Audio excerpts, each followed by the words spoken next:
Welcome back, guys. Today's Thursday. The week's kind of flying around, isn't it, Nathan? It is, and there hasn't been a huge amount of data. No, it wasn't. But enough to give us good volatility. Oh, there is. Actually, we did have the RBA.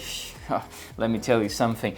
They're not ruling anything in and anything out as they would, Nathan, as they would. Wow. And then today, tell me what we're going to have. Same thing, unfortunately. Same thing, From our mother country true, in the UK, they're no doubt going to come out and say something very similar. Very Do you similar. think? Yeah. They're not going to raise, they're not going to cut. Nah. But they're not sure either. Oh yeah, that well, it has been like that for the past 1 year. Yes. But you know, it will continue to be. Now, there are some points important to address on here.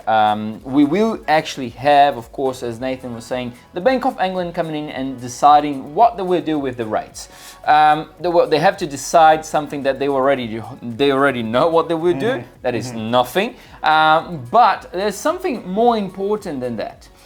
What's happening with the inflation? It's not disappearing. It's not disappearing. Yes. What? That's so... It's like when you're on a diet and you're just not losing weight. True, that's true. Right? That's a good example.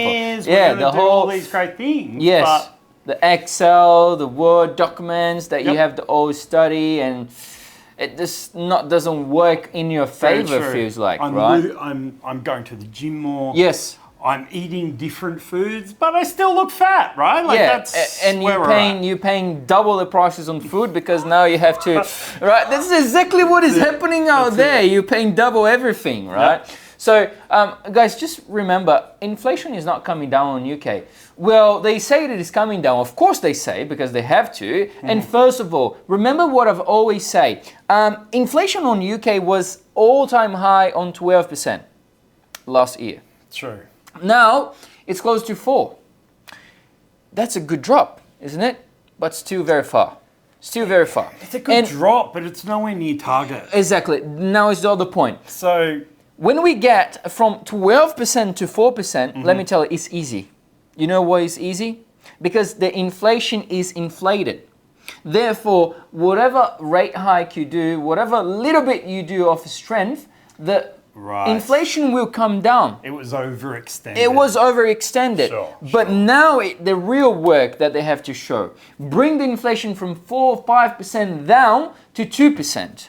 Getting rid of the belly flap, exactly. Isn't it? Like you lose all this weight, yes. You're looking good, but you still don't look great. You don't have the rock hard abs. Correct. So getting from 4 to rock hard abs is very difficult. Very difficult. And it also suggests that you could be putting in just a higher bottom. Yeah, that's what I'm going to ask you. What do you think about the technicals? Because, you know, looking for the fundamentals, I'm looking towards a bearish sort of approach on the pound. Does this have the same effect as on the technical, or is it completely different? No, I think you're right. I think technically speaking, if we look at, say, a daily chart on the cable, it's putting in lower tops and bottoms, even the weekly. But we are getting a nice retracement at the moment leading up to this event. So I'm watching 125.18 on the pound dollar, 125.18 and down to 125. Let's just call it 125 psychological level. So is that previous weekly support going to start to act as a roof in line with its current downtrend? So could we get a rally back up to this 125.18 if they come out and say things are looking better or change their dialogue? Exchange, yep. For my mind, I am still looking at, if it does come out a little bit more positive, at seeing that level hold as resistance. If it does, I'm going to continue shorting in line with the trend. Okay, there you go. For the technical perspective, is a short. From the fundamental perspective, is a short as well. Okay, ooh, I'm looking. So trust me, I get a little bit of like a hot flush, I think it's called, when the technicals and the fundamentals get together. Yes. It doesn't happen all the time, because often one can be lagging. Yes. The market may not be quite there yet. So this is looking like an exciting opportunity. Correct. To continue short. But my thinking here is, Luca, has anything changed on the other side, like on the US dollar side. Yeah, that's the second question I want to ask you. Oh, What about the US dollar? imagine there was a delete here. Yeah. What about the US dollar, right? What's going on Yes. with the US dollar? We've seen crazy moves, but okay, I'm not too technical, but I forgot the name of the sort of technical part, but it's like a flag that is happening on the US dollar index at the moment. Very true. We are not going, well, we're going down, we're going up, we're going down, but we're not getting there. Like we're not going above 105, below 105 or above 106, 107. We're just trading on that range between 105, 200, 105, 100, 206, 300, that level there. And at the moment, I don't see much happening from the US this week. We did have some FOMC speech happening, but nothing that actually moved the market. Look at for euro dollar, for instance. We on Thursday already going to Friday. Yes. Euro dollar was on a consolidation on Monday, Tuesday, and Wednesday. And just yesterday night that it actually broke up the consolidation, and then now it's sort of moving down. I'm still short on euro dollar based on a very weak Europe, but not too much strong US dollar. I guess the strength of the US dollar is sort of fading out at this moment, but I'm gonna leave this for you, and I wanna know your opinion. What do you think about the US dollar at this moment? I say the key level I'm looking for is I am going to back the trend, unless I have a reason to consider that trend could be changing. Okay, or we could be going into a deeper pullback, right? So if I look at the daily trend on the US dollar index, I'm looking at a previous level of resistance acting as support, supporting the strength of the trend, right? So we got some pretty weak data on the US, say NFP, that came out, and we did see some sudden weakness in this US dollar. Yes. Okay, so basically I'm saying, is the previous high going to act as support in a sense to tell us that the continuation of the uptrend is in place? Well, that night, our time, Australia time, the data came out and price, sold off pretty heavily. But by the end of the day, that US dollar had completely reversed and was sitting back above previous resistance acting as support. So at the end of the week, where I sort of wait for the dust to settle technically. That's a good point, yeah. I've seen a big sell-off US dollar, but a complete reversal in the same day. So now I have absolutely no reason to go against a continuation of trend, which is a strengthening US dollar. The other thing is I had a target in place where I was thinking, okay, I don't want to buy, a bit like what you're saying. Yep. I don't want to buy into this US dollar strength as so high where it seems to be finding resistance, right? So I said, right, on the daily, let's look at a 62 fib retracement level, which coincided with that level I'm talking about, that previous resistance acting as support, and that has happened. So I was therefore going, if I could get US dollar pullback, show me that the trend's intact and that it had a decent retracement, and it held, that the buyers were there to buy US dollars, then I'm thinking now I can consider comfortably shorting euro dollar, pound dollar, which happened. So basically you're waiting for the whole confirmation? Yes. And then to get into the trade? That's right. Okay, got it. Because remember, you can be uncertain every day of the week in the markets. You can always find something. It changes. Correct. And when you've got Iran and Israel and Gaza and things going on in the world, and weak economic data coming out and uncertainties, and the whole stock markets globally, Luca, are basically not only begging mum and dad for a rate cut, but they're pricing it in. They've called the Uber to say, I'm coming to the party. Wait a minute. Before they ask mum and dad if they can go to the party. Wait a minute. Are you saying short stocks? Is that what you're saying? I am. Oh, there we go. I know. A lot of people have been wrong in the past. But when I look at US dollar indexes right now, let's look at NASDAQ, let's look at S&P 500, okay? Okay. we're seeing a weekly downtrend, so lower tops and bottoms, Okay. which could very well be a correction which happens right Naturally, often, yep. okay? It's a natural phenomena. So now we're getting a retracement of the correction, and it's right up at previous daily support, acting as resistance, coinciding with a nice 79% retracement level.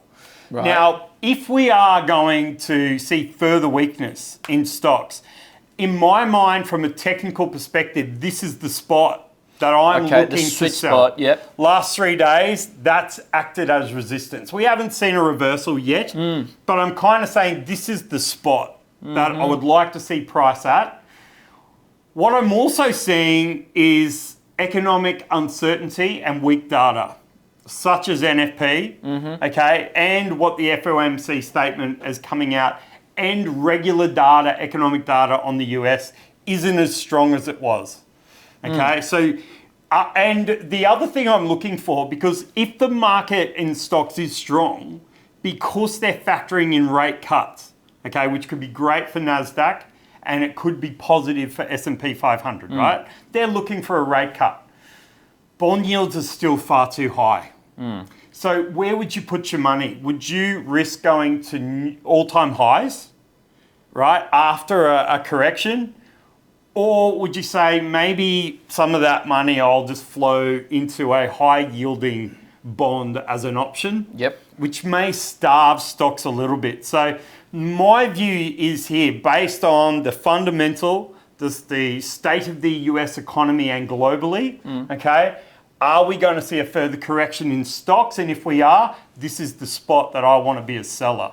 So it sort of matches the criteria for me. I don't know. It's fundamentally, I'm not the expert. No, you're completely correct. Is it possible? Go ahead. Yeah, there is a possibility, Because yes. I was wrong last year. No. All right, I'll be honest. No. Listen, yeah. first of all, everyone gets wrong. I get wrong. Technical people, hedge fund people get wrong. It's completely fine. And even if you are watching here, if you get 1 trade or 2 trades wrong, 4 trades, 40 trades wrong, you need to go and see what is actually happening with your trading system and try to fix that immediately. And using risk management, using types of risk management, using types of quantitative trading, whatever you think it's possible to fix that mistake that you may have committed, or maybe it's something that you're acting more instinctively. I don't know how to even to say that, more instinctive than actually following your trading plan. So just be in mind, guys, it's completely fine to you to get wrong trades. And the market is hard. It's not something that it's easy. You're right. And there's that instinctive nature. Instinctive nature, that's exactly the word. That people describe. But as a trader, and I'm more of a price action trader, I would say to you, feelings, nothing more than feelings. Feelings, that's right? true. So if you're basing your trades on your feelings, good luck to you, okay? But I'm a little bit more, I don't trust my feelings. You should see what goes on in my head sometimes. Oh, yeah. So I think maybe I need to leave feelings out. You forgot that I'm in front of you and you talk directly to me, your feelings, and I can tell you guys, if Nathan trades with his feelings, things would be bad. We're going to lose money and a lot of money. So therefore, the structure to me is what I want to kind of base my decisions on, and finding the key level. And then looking for a trigger. And considering this week, folks, there isn't a huge amount of data that could create some uncertainty. Yep, correct. Then I will stick to that structure all the time. All right, guys. So for today, I think it's 9 or 9:30 p.m. on Sydney time. I just forgot the time, but I know it's 9 or 9:30, not less and not more than that. We're expecting another pause from the Bank of England and a bearish, a dovish approach to the market. On euro dollar, we are continuing to expect the declines. This is our own perspective, all right? Just remember that. And on the US dollar index, we would love to see the US dollar index raising, but for that we need data. But we don't have data this week. So bear in mind, keep calm, and then next week we may have some more data coming out that will actually move the market. Nathan, thank you so much for coming here today. Pleasure. And please subscribe to the channel, give us a thumbs up, and don't forget, tonight I'm going to have my webinar from 7 to 8 p.m. where we're going to be discussing the Bank of England again. But a little more in depth, I would say, going through the actual website from the Bank of England and looking at the data. So register for that. On the description of this video, you will find the link that will lead you to the ACY website. And anything else? I will have my popcorn ready, folks, because I literally can in line of sight with Luca. So it'll be interesting to hear, saving me having to put reading glasses on and read the statement. You're right in to hear front. your take on it, which is always amazing. All right. Thanks so much, guys, and I'll see you in the next one. Thank you. Bye-bye. Thanks, Luca. You're welcome.